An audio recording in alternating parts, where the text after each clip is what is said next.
Imagine walking into any room and instantly earning respect. Imagine speaking and people actually listen. Imagine building relationships that open doors you never thought possible. That's the power of understanding people. And in this video, you'll discover over 100 lessons from how to win friends and influence people. A timeless guide to mastering human relationships. Part 1. Fundamental Techniques in Handling People. Lesson 1. People rarely blame themselves no matter what. Even hardened criminals like Al Capone and Two Gun, Crowley saw themselves as victims or public benefactors. This isn't unique to criminals. Virtually every human being rationalizes their own behavior. Before criticizing someone, recognize that they almost certainly believe they are justified. Lesson 2. Criticism triggers defensiveness, not change. When you criticize someone, you don't inspire improvement. You trigger their ego's defense mechanisms. They dig in, justify themselves harder, and often resent you permanently. The behavioral change you wanted rarely materializes. Lesson 3. Resentment from criticism can last decades. Carnegie recounts being criticized by a public figure and still feeling the sting 10 years later when that person died. A moment of sharp criticism can create lasting damage to a relationship that far outweighs any short-term correction it achieves. Lesson 4. B.F. Skinner proved reward outperforms punishment. Scientific experiments with both animals and humans consistently showed that rewarding good behavior produces faster, more durable learning than punishing bad behavior. Criticism is essentially punishment, and it works poorly. Lesson 5. Understanding is infinitely more valuable than judgment. Instead of condemning people, try to understand why they do what they do. Ask yourself what circumstances, pressures, or emotional needs are driving their behavior. This breeds tolerance, sympathy, and real influence, not resentment. Lesson 6. Lincoln learned the hard way, then stopped criticizing. Abraham Lincoln was a sharp critic in his youth, writing anonymous letters mocking political opponents. One nearly got him killed in a duel. From that point forward, he almost never criticized anyone publicly and became one of history's greatest leaders of people. Lesson 7. The Father Forgets lesson, examine your own harshness. The editorial poem Father Forgets illustrates how a parent obsessively corrected trivial things, dirty hands, elbows on the table, while overlooking the genuine love and warmth of his child. Before criticizing, ask, is this correction truly necessary, or am I just offloading frustration? Lesson 8. Great character means choosing understanding over judgment. Any fool can criticize, condemn, and complain, and most fools do, but it takes character and self-control to be understanding and forgiving. This is Carnegie's clearest moral challenge in the chapter. Lesson 9. The Bob Hoover lesson, restraint builds loyalty. After a mechanic accidentally fueled Hoover's plane with jet fuel, nearly killing him, Hoover didn't scold or fire the man. He put his arm around him and asked him to service the plane again the next day, expressing complete trust. This created a level of loyalty no reprimand ever could. Lesson 10. Everyone craves appreciation, treat it like food. William James identified the craving to be appreciated as the deepest principle in human nature. Carnegie notes that people can go weeks without food but go decades without genuine appreciation and wither from it. Appreciation is not a nicety, it is a human necessity. Lesson 11. The desire to feel important drives nearly all human behavior. From Rockefeller's philanthropy to Dillinger's crime sprees, from great art to childhood tantrums, nearly all human striving is fueled by the desire to feel significant.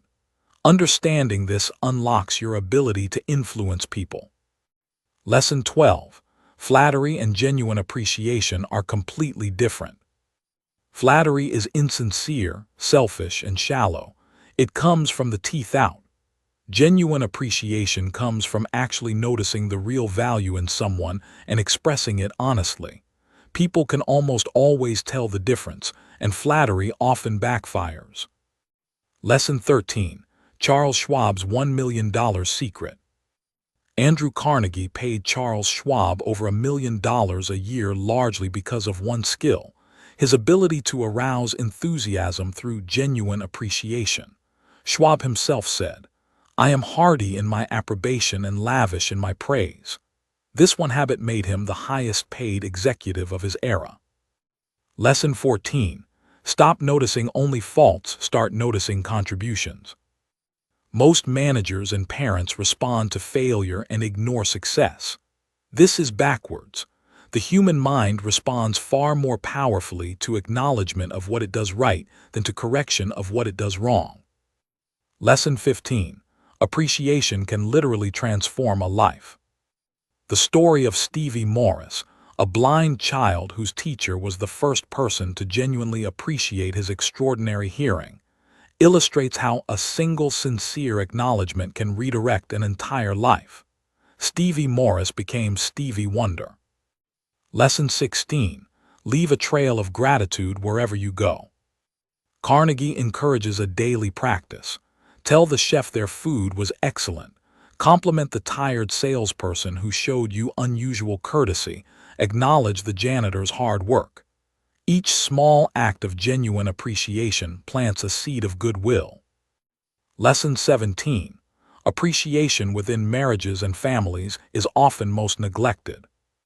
Studies of runaway wives found their primary reason was lack of appreciation. The people closest to us are often the ones we appreciate least, because we take them for granted. Make it a habit to express gratitude to those you love most. Lesson 18. Think in terms of what the other person wants, not what you want. Henry Ford's insight: if there is any one secret of success, it lies in the ability to get the other person's point of view and see things from that person's angle as well as from your own. 90% of people ignore this 90% of the time. Lesson 19. Fish with what fish want, not with strawberries. Carnegie's fishing analogy is deceptively simple. He loves strawberries, but fish prefer worms.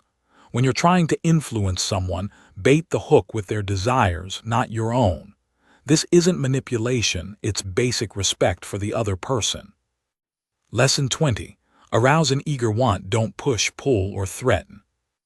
The father who wanted his son to eat well instead of nagging connected healthy eating to the boy's desire to be big enough to beat up a neighborhood bully. Overnight, the eating problem disappeared. He didn't change the outcome, he changed the motivation. Lesson 21. Frame requests in terms of the other person's benefit. Barbara Anderson's job-seeking letter to Phoenix banks didn't say, "I need a job." It said, "My 10 years of experience should be of interest to a rapidly growing bank like yours." 11 of 12 banks invited her for an interview. The framing was entirely about what she could do for them. Lesson 22. Carnegie's hotel rent negotiation, pure other person thinking. When faced with a 300% rent increase, Carnegie didn't argue or threaten. He sat with the manager and carefully laid out all the disadvantages to the hotel of raising the rent. He got the increase reduced by 2/3, without once mentioning what he wanted. Lesson 23. Self-expression is the dominant necessity of human nature. When people feel like they are acting on their own ideas and serving their own desires, they act with energy and ownership. Give people a chance to express themselves in what they're doing, and they'll do it far better than if they feel ordered or coerced. Part 2. 6 ways to make people like you. Lesson 24. Interest must be genuine, not performed. A performed interest is detected almost immediately. Real curiosity about another person's life, work, and passions is immediately felt. The magician Thurston didn't say, "I love my audience" as a technique. He actually felt it, and audiences could tell. Lesson 25. People are fundamentally self-centered, and that's your opportunity. The most used word in phone conversations is I. When you see a group photo, whose face do you look for first? People are interested in themselves, and the rare person who shows genuine interest in them becomes magnetic. Lesson 26. Theodore Roosevelt's superpower was sincere interest in everyone. Roosevelt studied up on every visitor before they arrived: cowboys, diplomats, scientists, mechanics. He greeted White House servants by name and asked genuine questions. His valet wrote a book about him out of love. Interest in people at all levels creates extraordinary loyalty. Lesson 27. Learn people's birthdays and remember them. Carnegie tracked friends' birthdays through casual conversation, noted them in a book, and sent letters or telegrams on the day. He was frequently the only person who remembered. This small investment of attention paid enormous dividends in goodwill. Lesson 28. Genuine interest in unimportant people creates unexpected rewards. A sales rep who always said hello to the soda clerk and sales assistants in a drugstore, not just the owner, discovered that the owner had heard about this and gave him double his usual order. The unimportant people notice who genuinely sees them. Lesson 29. A smile is the most powerful single nonverbal signal you possess. Actions speak louder than words. A genuine smile communicates immediate warmth, acceptance, and goodwill before you say a single word. Charles Schwab attributed much of his professional success to his smile. Lesson 30. An insincere smile backfires. It must come from within. A mechanical grin is immediately perceived as false, and it creates a worse impression than neutrality. A true smile originates from genuine positive feeling toward the person you're greeting. Lesson 31. You can create genuine happiness by acting happy. William James's principle: action and feeling are linked. If you force yourself to act cheerful, smile, sit upright, speak warmly, the feeling of cheerfulness tends to follow. You don't have to wait to feel happy before smiling. Lesson 32. Happiness is a choice of inner conditions, not outer ones. It isn't what you have or who you are or where you are or what you are doing that makes you happy or unhappy. It is what you think about it. Carnegie saw just as many happy faces among poor tropical laborers as among executives in air-conditioned offices. Lesson 33. The stockbroker who smiled for a week. William Steinhardt, a self-described grouch, tried smiling deliberately for 1 week. He greeted his wife warmly, smiled at elevator operators and doormen, and treated complainers with cheer. The result? His home life transformed, his business improved, and his colleagues told him he seemed like a different person. Lesson 34. The name is the ultimate personal identifier. A name sets a person apart as an individual. It carries their identity, their pride, and their sense of self. To use it correctly and remembering it says, "You matter. You are an individual to me, not a face in a crowd." Lesson 35. Forgetting or misspelling a name is a serious offense. A Parisian banker wrote a scathing rebuke after his name was misspelled in a form letter. The damage from a misspelled or forgotten name can erase goodwill that took months to build. Lesson 36. Jim Farley could remember 50,000 names, and it made him a kingmaker. James Farley helped put FDR in the White House largely because he could call 50,000 people by their first name. He built a systematic method: learn the full name, key personal details, and associate them firmly in memory. This skill alone created his extraordinary influence. Lesson 37.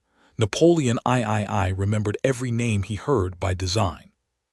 He repeated the name multiple times in conversation, asked for the spelling if unusual, wrote it down when alone, visualized it, then destroyed the paper. The result? An emperor who made every person feel personally known. Lesson 38. Use the name in conversation, not just at introduction. Repeating a person's name throughout a conversation deepens rapport and signals ongoing attention. The name works like a warm spotlight. It focuses your positive attention on the individual. Lesson 39. Andrew Carnegie named a steel mill after a railroad president and won the contract.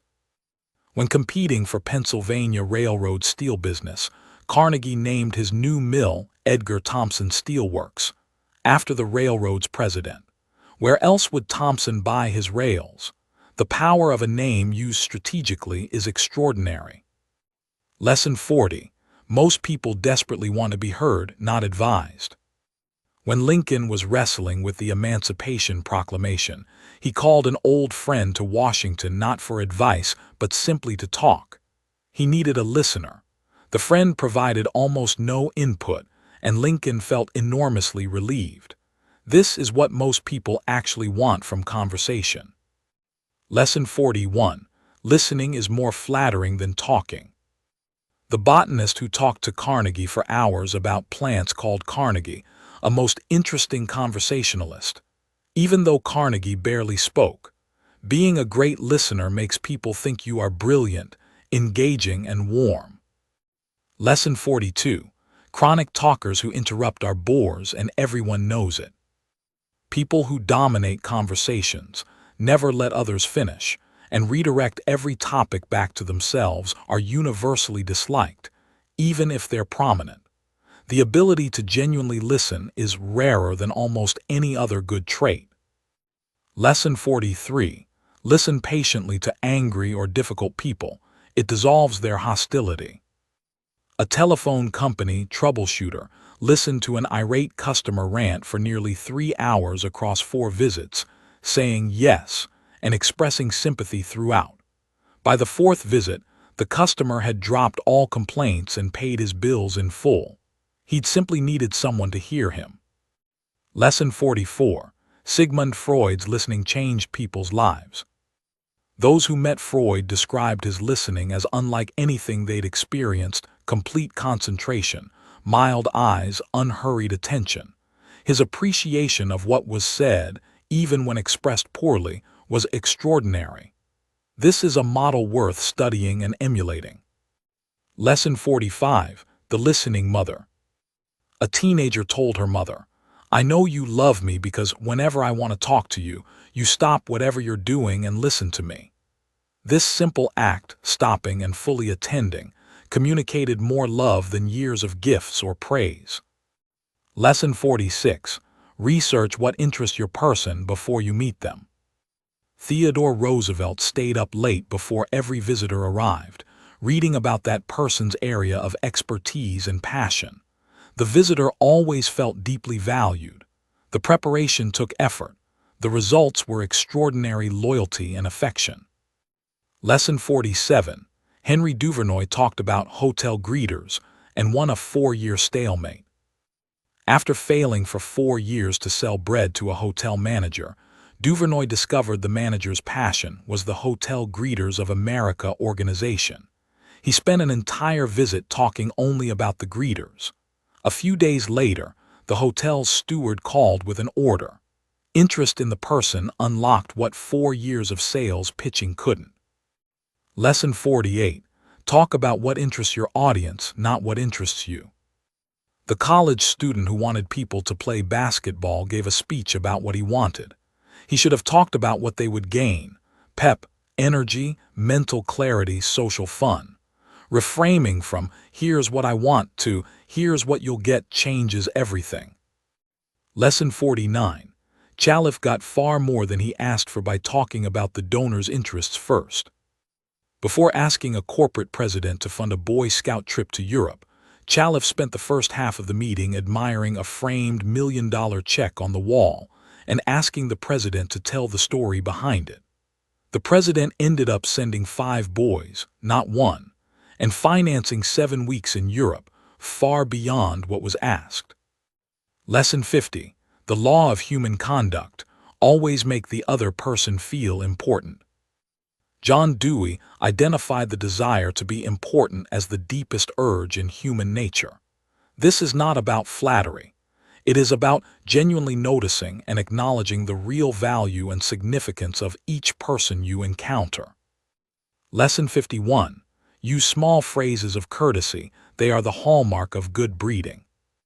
I'm sorry to trouble you. Would you be so kind as to? Thank you. These small courtesies cost nothing and lubricate every human interaction. Their absence creates friction. Their presence creates warmth. Lesson 52. The Packard car, what sincere appreciation can unlock. A lawyer visited an elderly woman and genuinely admired her home, her treasures, her memories. She spontaneously gave him her late husband's Packard automobile, a car she'd never let anyone else touch, simply because he made her feel that her life and choices had real value. Lesson 53. The student Chris, 2 inches taller from one sentence. An arts teacher told a shy, underachieving student that he was good enough for the advanced class. The boy's eyes filled with tears. He left the room 2 inches taller. A few words of genuine recognition had transformed his self-image and his entire academic trajectory. Lesson 54. Every person you meet is your superior in some way. Emerson said, "Every man I meet is my superior in some way. In that, I learn of him." If this was true for Emerson, it is certainly true for the rest of us. Approach each person with the genuine belief that they have something to teach you, and you'll naturally make them feel important. Lesson 55. Disraeli's rule. Talk to people about themselves. One of the shrewdest statesmen who ever ruled the British Empire advised, "Talk to people about themselves, and they will listen for hours." This is not manipulation.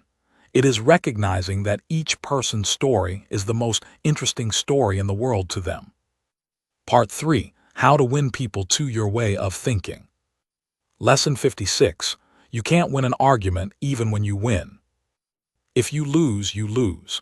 But if you win, you've made the other person feel inferior, wounded their pride, and earned their resentment. A man convinced against his will is of the same opinion still, and now dislikes you besides. Lesson 57. Welcoming disagreement is a sign of wisdom. When someone disagrees with you, your first reaction is usually defensiveness, but the wise response is curiosity.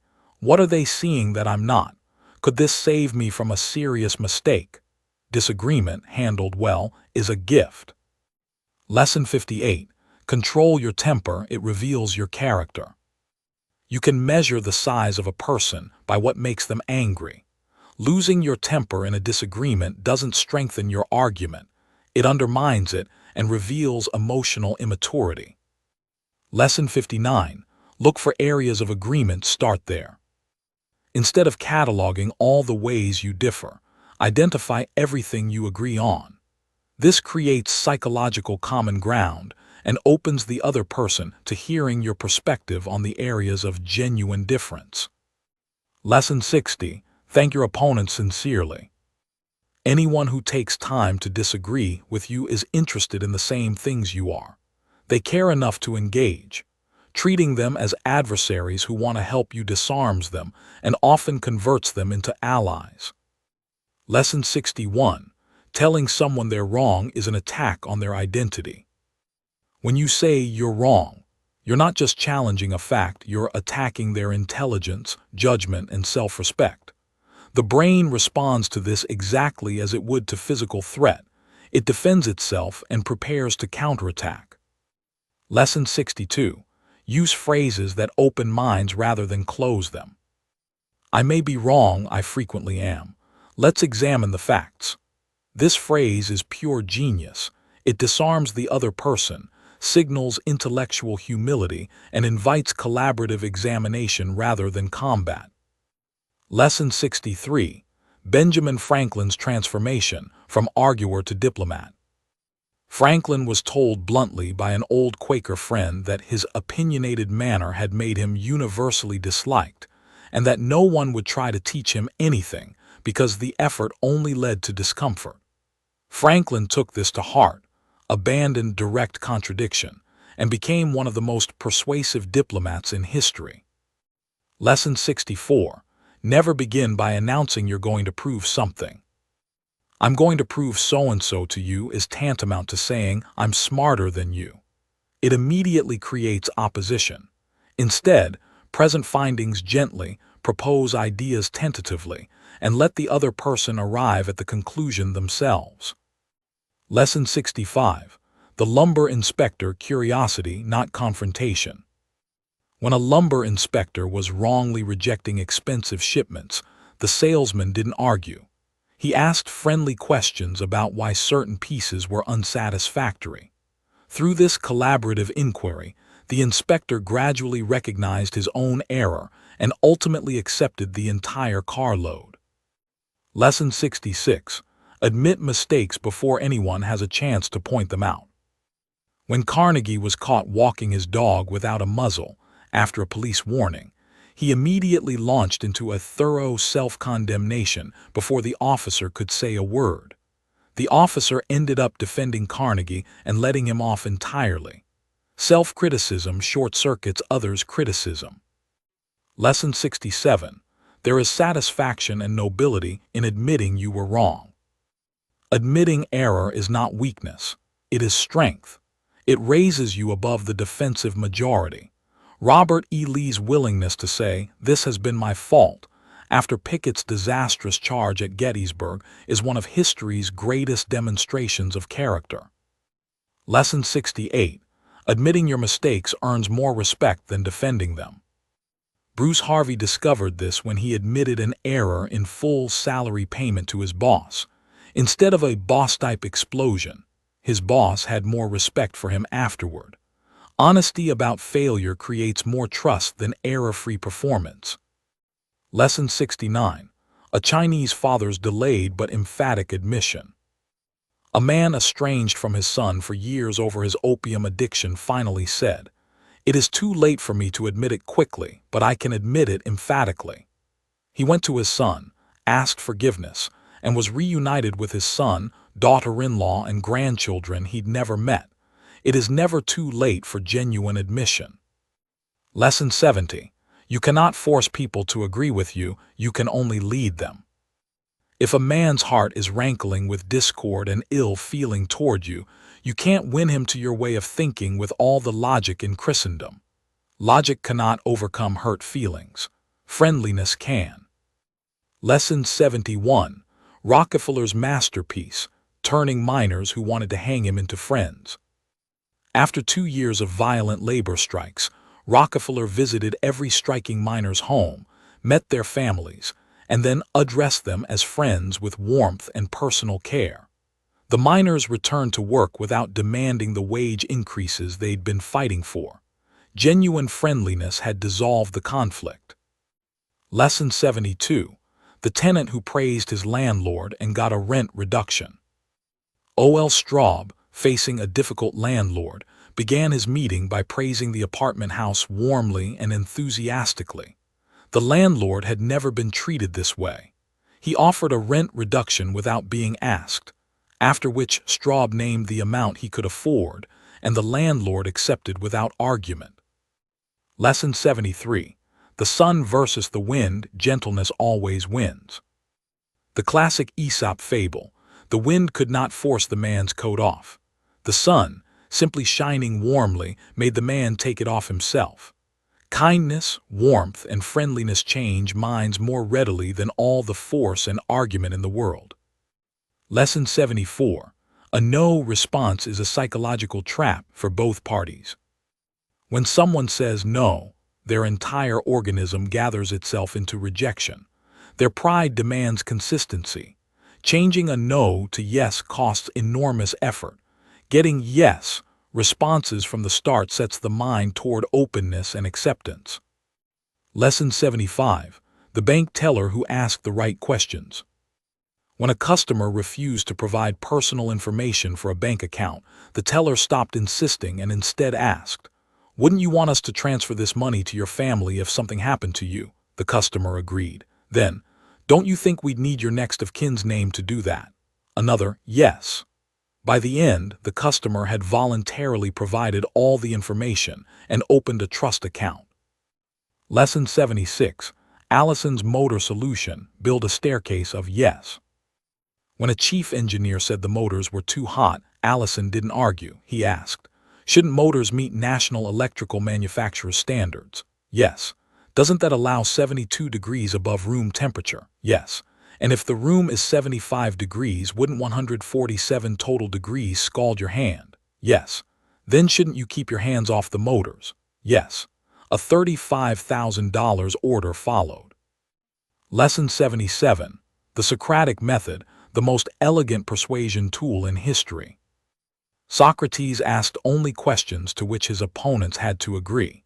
He accumulated yeses until his opponents found themselves embracing conclusions they would have violently rejected at the outset. 24 centuries later, this remains one of the most powerful tools of persuasion ever developed. Lesson 78. The person who lost his voice and won the contract. A sales representative who lost his voice before a major presentation had to pass a note saying he couldn't speak and let the president of the company do the talking for him. The president enthusiastically championed the salesman's own goods and won the argument for him. The rep received a $1.6 million contract, the biggest of his life. Lesson 79. Let people talk out their achievements before asking for anything. Charles Kubeli spent hours researching his prospective employer's history before the interview, then asked him to tell the story himself. The executive talked for a long time about his early struggles and successes. At the end, he called in a vice president and said, "This is the person we're looking for." Kubeli's had barely said a word. Lesson 80.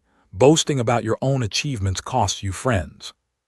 The personnel counselor, who had been universally disliked for bragging about her placements, discovered that simply asking colleagues about their achievements and genuinely listening transformed her from the office's least liked person to its most popular. Lesson 81. Even your friends prefer to talk about their achievements over hearing yours. La Rochefoucauld observed, "If you want enemies, excel your friends, but if you want friends, let your friends excel you." When others tell you of their wins, they feel important.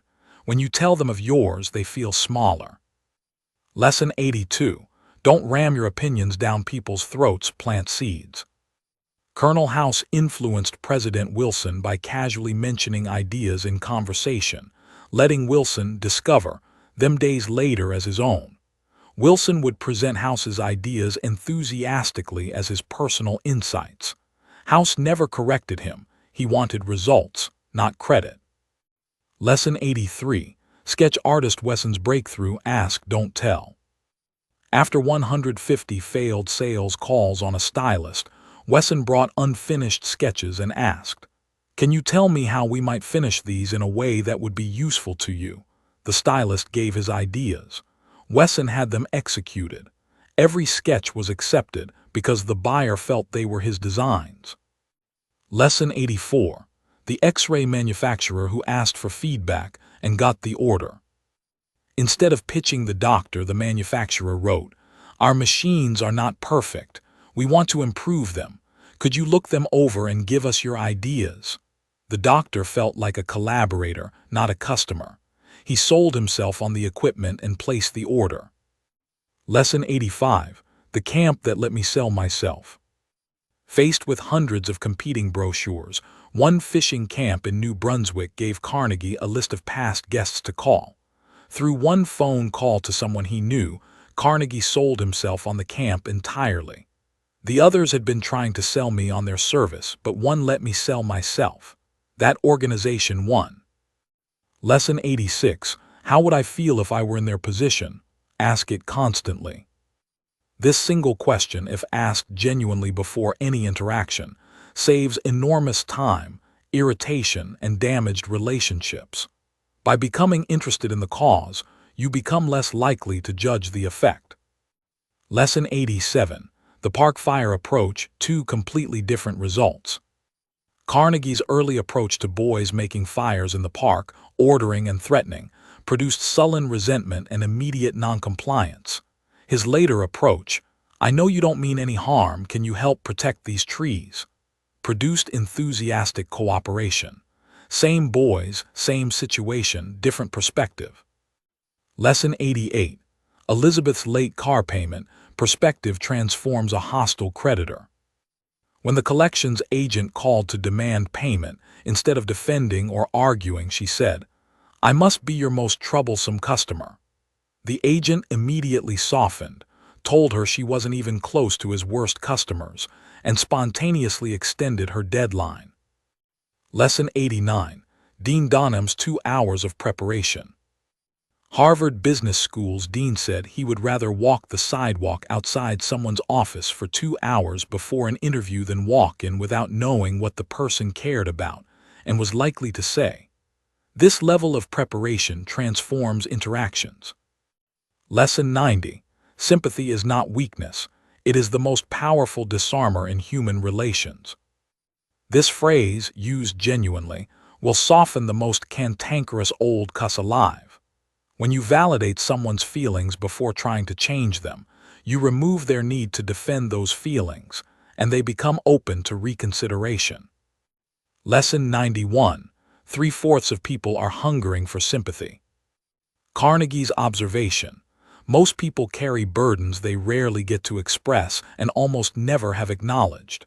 When you genuinely sympathize with someone's situation, without judgment, they tend to respond with extraordinary warmth and cooperation. Lesson 92. Babette's fingernails, sympathy before suggestion. The piano teacher knew Babette's long nails had to go. She didn't demand it. She expressed admiration for how beautiful they were, sympathized with what a sacrifice it would be to cut them, and suggested it gently. The next lesson, the nails were trimmed without any confrontation. Lesson 93. Saul Hurok and Chaliapin, sympathy as management. The opera impresario handled his temperamental star's constant cancellation threats not with argument but with warm sympathy. "What a pity. Of course you cannot sing. I'll cancel at once." Invariably, Chaliapin recovered and went on stage. Sympathy diffused the crisis every time. Lesson 94. People have 2 reasons for everything, the real one, and one that sounds good. J.P. Morgan's insight. You don't need to address the real reason. People will think of that themselves. Appeal to the noble-sounding reason. Give people a framework in which their cooperation is an act of honor and integrity. Lesson 95. I believe you're a man of your word. Farrell told his tenant who wanted to break his lease, "I sized you up as a man of your word.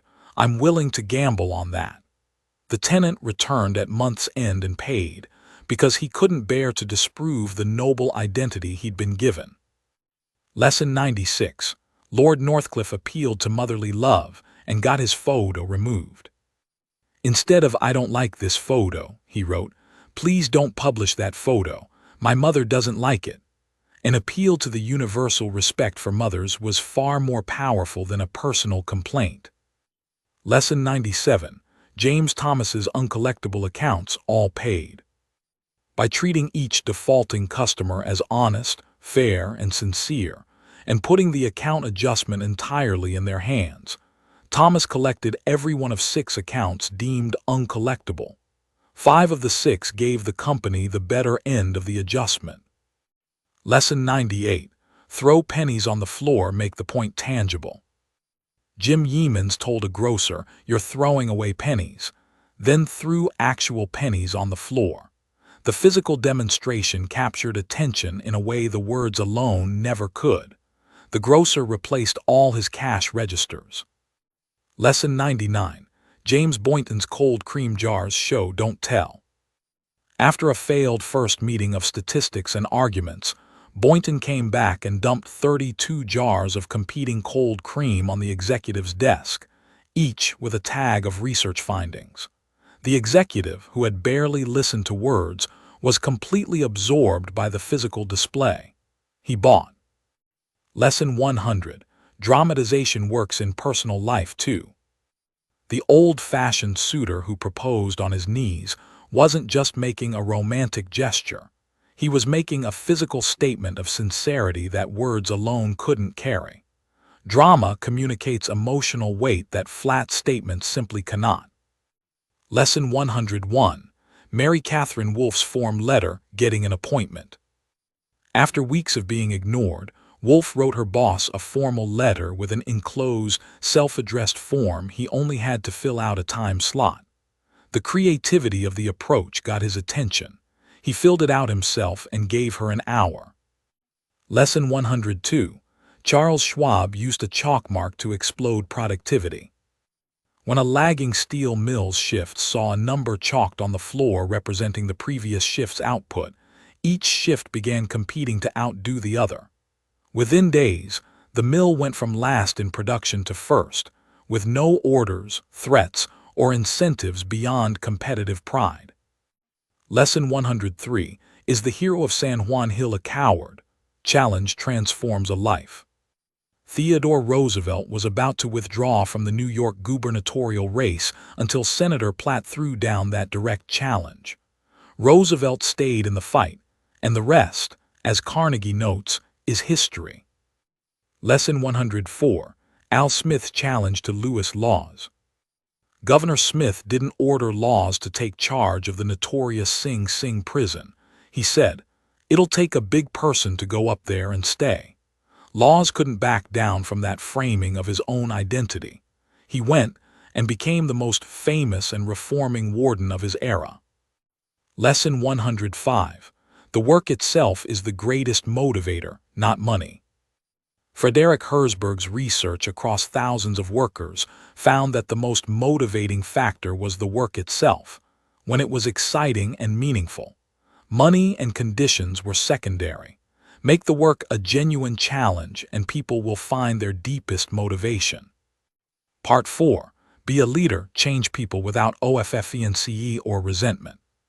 Lesson 106. Praise before criticism always. Coolidge's technique, however obvious he was about it, reflects a genuine truth. It is always easier to hear unpleasant things after hearing something genuinely positive. Like Novocaine before a drill, the patient still gets the drill, but feels far less pain. Lesson 107. Lincoln's letter to General Hooker, critique wrapped in genuine respect. Lincoln's sharpest presidential letter began with, "I believe you to be a brave and skillful soldier." He listed Hooker's genuine qualities before addressing his serious flaws. Even severe correction, delivered this way, is received completely differently than blunt condemnation. Lesson 108. McKinley's tactful redirection of a bad speech. McKinley called the man's speech magnificent, acknowledged its genuine merit, and then gently suggested it wasn't suited to this particular occasion, before redirecting him toward writing what was actually needed. The writer left energized rather than deflated. Lesson 109. Replace but with and in corrective sentences. We're proud of you for raising your grades, but your algebra needs work. The word but invalidates everything before it. We're proud of you, and your algebra grade can come up to match the rest, the word, and makes both statements feel true and forward-looking. Lesson 110. Marge Jacob cleaned her yard first, then the workers cleaned theirs. Rather than complaining about construction workers leaving debris, she picked up the yard herself before they arrived and complimented the foreman on how clean the front lawn looked. The workers began cleaning up daily on their own initiative, and the foreman sought her approval each day. Lesson 111. Sergeant Kaiser got regulation haircuts without a single order. He announced he was going to get his hair cut that day and asked each recruit to look in the mirror and decide for themselves. Several went to the barber that afternoon. No orders, no confrontation, leadership by example and implication. Lesson 112. Self-deprecation before correction disarms defensiveness. Carnegie told his young niece Josephine, "You were not born with judgment. That comes with experience, and you're already better than I was at your age. I've made so many stupid mistakes myself that I have very little inclination to criticize anyone. But don't you think it would have been wiser to do it this way? Lesson 113. The Engineer and His Spelling Book. When addressing his secretary's spelling errors, Dillistone said, "This word doesn't look right. It's one I always have trouble with. That's why I started this spelling book." He showed her the book. Her errors dropped dramatically. He'd made the correction about his own imperfection, not hers. Lesson 114. Von Bülow praised the Kaiser before criticizing, then after when it was too late. Having failed to praise first, he recovered by heaping genuine recognition on Wilhelm's superior knowledge of science and natural history. The Kaiser went from fury to enthusiastic friendship within minutes. The turnaround power of sincere acknowledgement, even deployed late, is remarkable. Lesson 115. Owen D. Young never gave a direct order in 3 years. His entire management style was built on suggestions and questions. "You might consider this. Do you think that would work? What do you think of this?" His people felt autonomous, engaged, and personally invested in outcomes. Lesson 116. Questions generate creative ownership, orders don't. When Ian MacDonald asked his team, "Is there anything we can do to handle this order? Can anyone think of different ways to process it?" They generated ideas, took personal ownership, and delivered the seemingly impossible order on time. They'd solved their own problem. Lesson 117. The parking car situation, 2 approaches, completely different outcomes. An instructor who screamed at a student to move his car created lasting resentment in the entire class. A friendly question, "Whose car is in the driveway?" If it were moved, other cars could get in and out, would have resolved it without a trace of ill feeling. Lesson 118. Never humiliate someone publicly. The damage is irreversible. When a vice president publicly ridiculed a supervisor in front of peers for poor performance, the supervisor became permanently useless to the company and soon left. A few minutes of thought about how to preserve dignity would have saved the company a valuable employee. Lesson 119. General Electric's genius move with Steinmetz. Rather than demoting the brilliant but difficult Steinmetz from a department he was failing to manage well, GE created a new title, Consulting Engineer. He continued doing exactly the work he'd been doing, but without the management burden. Everyone was happy. Face was saved. Lesson 120. The Seasonal Accountants, Letting People Go with Dignity. Marshall Granger's firm changed how they released seasonal employees, from cold dismissal to warm acknowledgement of specific contributions, and expressed confidence in their future. Former employees returned with a keen personal affection when rehired and sent friends. Lesson 121. Praise the slightest improvement, immediately and specifically. Pete Barlow, the dog trainer, praised his animals the moment they showed any improvement, patted them, gave them meat, made a celebration of it. Carnegie's point: why do we use kindness and reward with dogs but criticism and punishment with people? Lesson 122. Enrico Caruso's Mother, a story of praise changing the world. A teacher told the young Caruso he couldn't sing. "It sounds like the wind in the shutters." His mother held him and told him she could already hear improvement, and went barefoot to save money for his music lessons. That faith and praise produced one of the greatest opera singers in history. Lesson 123. The Young Printer's Transformation Through Specific Praise. Keith Roper didn't just say good work. He specifically identified why the printing was superior and how it mattered to the company. This specificity made the praise feel real, not performative. The printer became a loyal, dedicated worker from that day forward. Lesson 124. Praise works, even in the most entrenched family patterns. The Ringelspaugh family had been yelling at their children for years with worsening results. They switched to finding and praising even tiny improvements. Within days, genuinely disruptive behaviors began disappearing on their own. The children started going out of their way to behave well. Lesson 125. Create an identity and people will rise to fill it. Tell a person they are known for their fairness, their loyalty, their expertise, and they will feel compelled to live up to that identity. The reputation becomes a standard they impose on themselves. Lesson 126. Henry Hink told his struggling mechanic he was outstanding, then asked what happened. "You've been such an outstanding mechanic.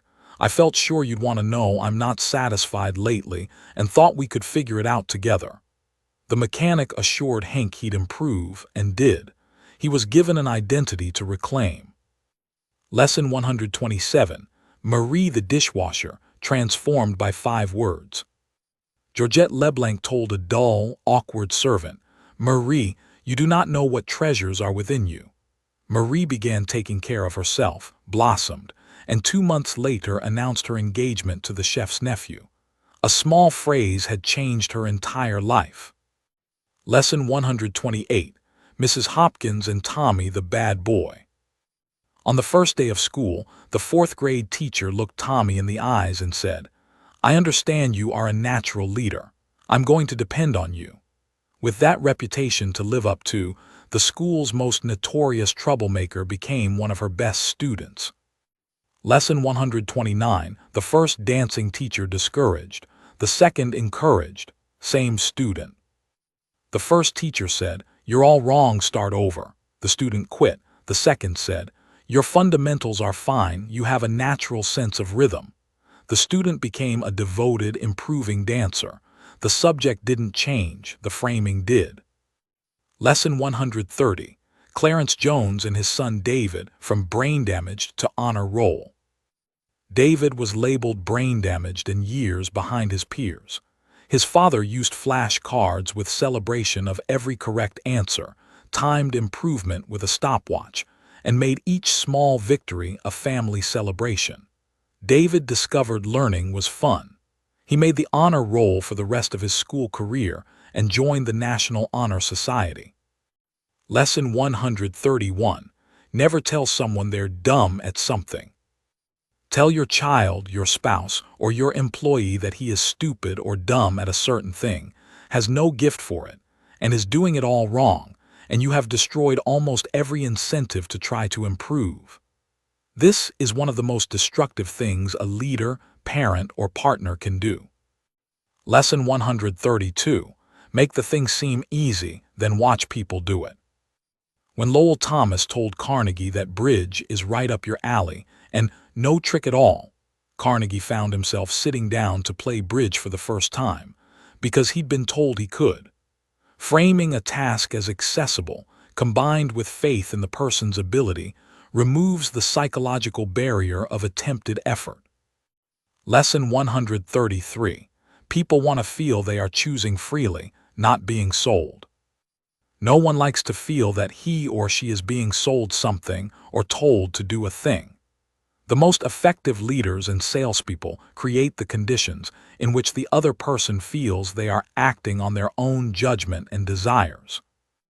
Lesson 134. The janitor detective who protected the lawn. Rather than continuing to fail with scolding and coaxing, Carnegie's friend made the worst trespasser on her lawn her official detective, in charge of keeping others off. He built a fire and threatened to brand trespassers. The problem was solved by giving him authority and identity. Lesson 135. Brian and the Peace Mission, making someone feel too important for a job. Colonel House needed to prevent Secretary of State Brian from going to Europe as peace emissary. He didn't refuse or argue. He told Brian that the president felt someone of Brian's prominence would attract too much attention, implying he was too important and well known for the role. Brian was satisfied. Lesson 136. The 6 guidelines for making people happy about doing what you want. Carnegie's final framework. 1. Be sincere.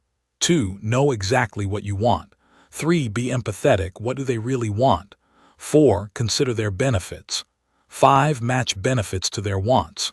6. Present it as something they personally gain. Even if they're not thrilled, they'll be far more willing than if you simply issued an order. Lesson 137. The 85-15 Rule. Relationships matter more than technical knowledge. Carnegie Foundation research found that only 15% of financial success comes from technical knowledge. A full 85% comes from human engineering, personality, and the ability to lead and deal with people. This is not an argument against knowledge. It is an argument for taking relationships seriously. Lesson 138. Reading this book means nothing, applying it means everything. Learning is an active process. We learn by doing. Carnegie urged readers not just to absorb these principles but to apply them immediately, review the book monthly, keep a journal of successes, and make a daily practice of applying each principle. Lesson 139. We are all creatures of emotion first, logic second. When dealing with people, let us remember we are not dealing with creatures of logic. We are dealing with creatures of emotion, creatures bristling with prejudices and motivated by pride and vanity. Every principle in this book flows from this foundational truth. Lesson 140. The book was written from thousands of real experiments, not theory. Carnegie's course had 1,500 engineers, thousands of executives, and countless ordinary people who applied these principles in real life and reported back. The book grew from their experiences. These are not armchair principles. They were stress-tested in the real world for decades before they were written down. These 140 lessons represent the complete architecture of Carnegie's philosophy, from the foundational principles of handling people, to the art of making friends, to the craft of persuasion, to the discipline of leadership without resentment. Every principle connects to the same root insight. Understand what people genuinely need and serve that need sincerely. Don't forget to like, share, comment, and subscribe for more life lessons from great books. This is Summaries by Dannyel. See you in the next video.